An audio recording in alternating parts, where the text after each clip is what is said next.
கர்த்தருடைய பரிசுத்த நாமத்திற்கு மகிமை உண்டாவதாக. வேதத்தில் ஆதாமுடைய 7ஆம் தலைமுறையான ஏனோக்கை பற்றி தியானிக்கலாம். ஏனோக்கு என்றால் அர்ப்பணிப்பு என்றும் ஆசிரியர் என்றும் கூறுவர். ஏனோக்கின் 65வது வயதில் மெத்தூசலா பிறந்தார். பின்பு 300 வருடங்கள் இவர் தேவனோடு சஞ்சரித்தார். இவருடைய நாட்கள் 365 வருடம். இவர் தேவனோடு சஞ்சரித்துக் கொண்டிருக்கையில் உயிரோடு எடுத்துக்கொள்ளப்பட்ட முதல் மனிதர் ஏனோக்கு. சஞ்சரித்தல் என்றால் நடப்பது, வாழ்வது என்று அர்த்தம்.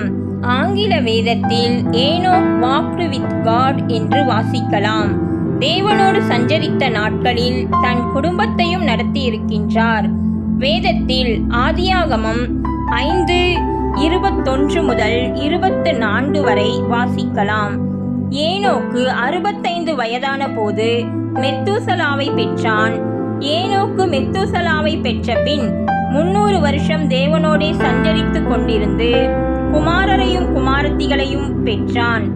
ஏனோக்குடைய நாளெல்லாம் 365 வருஷம். ஏனோக்கு தேவனோடே சஞ்சரித்து கொண்டிருக்கையில் காணப்படாமற் போனான். தேவன் அவனை எடுத்துக்கொண்டார் என்று வாசிக்கின்றோம். ஏனோக்கு எடுத்துக்கொள்ளப்படுவதற்கு முன்பே விசுவாசமுள்ளவர், தேவனுக்கு பிரியமானவன் என்று சாட்சி பெற்றவர். எபிரெயர் 11:5 விசுவாசத்தினாலே ஏனோக்கு மரணத்தை காணாதபடிக்கு எடுத்துக்கொள்ளப்பட்டான்.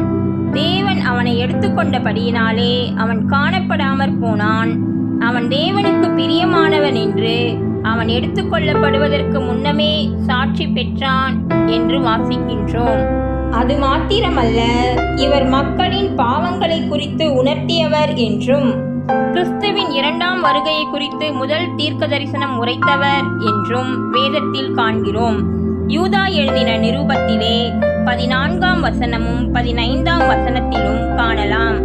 ஆதாமுக்கு 7ஆம் தலைமுறையான ஏனோக்கும் இவர்களை குறித்து, இதோ எல்லாருக்கும் நியாய தீர்ப்பு கொடுக்கிறதற்கும் அவர்களில் அவபக்தி உள்ளவர்கள் யாவரும் அவபக்தியாய் செய்து வந்த சகல அவபக்தியான கிரியைகளின் நிமித்தமும் தமக்கு விரோதமாய் அவபக்தியுள்ள பாவிகள் பேசின கடின வார்த்தைகள் எல்லாவற்றின் நிமித்தமும் அவர்களை கண்டிக்கிறதற்கும் ஆயிரமான தமது பரிசுத்தவான்களோடு கூட கர்த்தர் வருகிறார் என்று முன்னறிவித்தான் என்று வாசிக்கின்றோம்.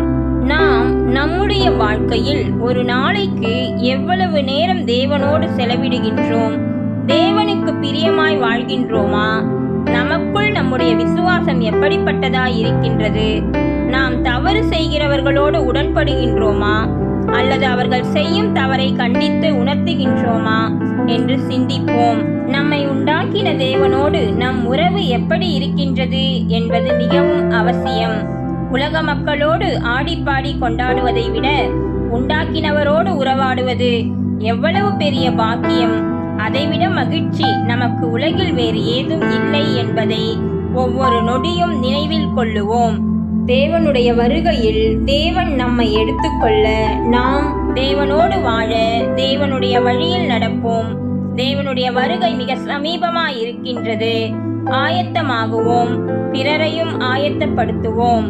கர்த்தர் தாமே நம்மை ஆசீர்வதிப்பாராக. ஆமேன்.